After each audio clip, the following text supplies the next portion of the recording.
રાજ્ય સરકારનું કૃષિ વિભાગ અલગ અલગ જણસોની ટેકાના ભાવથી ખરીદી કરી રહી છે, ત્યારે રાજ્યમાં ચણાના પાકનું વ્યાપક ઉત્પાદન થયું છે. ભારતીય કિસાન સંઘના પ્રમુખ સહિતના હોદ્દેદારો ગઈકાલે રાજ્યના કૃષિમંત્રીને મળ્યા હતા. કૃષિમંત્રીને ચણાના ટેકાના ભાવથી ખરીદી કરવા માટેની રજૂઆત કરવામાં આવી હતી અને ખાસ કરીને તાત્કાલિક અસરથી ચણાની ટેકાના ભાવથી ખરીદી શરૂ થાય તે માટે નોટિફિકેશન જાહેર કરવા માટેની પણ માંગ કરવામાં આવી. ગાંધીનગર આમતક ન્યૂઝ બ્યુરોમાંથી જે.કે. પટેલનો એક વિસ્તૃત અહેવાલ. ટેકાના ભાવે ચણાની ખરીદી કરવા કિસાન સંઘે રજૂઆત કરી હતી.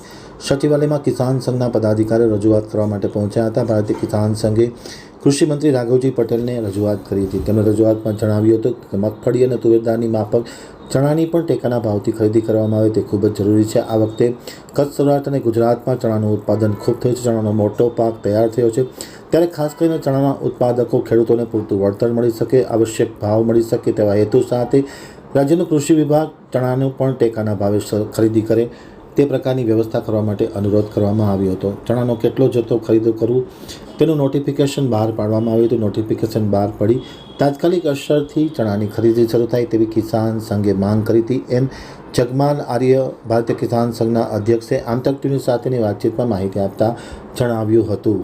મુખ્ય મુદ્દો એ કે ચણિયાનું હજુ કોઈ સરકારે એનું નોટિફિકેશન બહાર પાડ્યું નથી, કેટલો જથ્થો લેવો એ પણ નથી જાહેર કર્યું.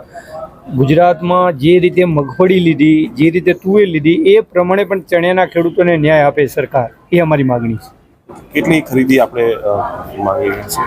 અમારે 200 મણની એક ખાતે મગફળી પણ 200 મણ લીધી છે, તો એમાં પણ એ લે. અને ચણિયાનો ખેડૂત યુરિયા નથી વાપરતો, ડીએપી નથી વાપરતો, પાણીની જરૂર નથી પડતી, તો સરકાર ઉપરથી સબસિડી બચાવે તો એને પણ ન્યાય આપવો જોઈએ.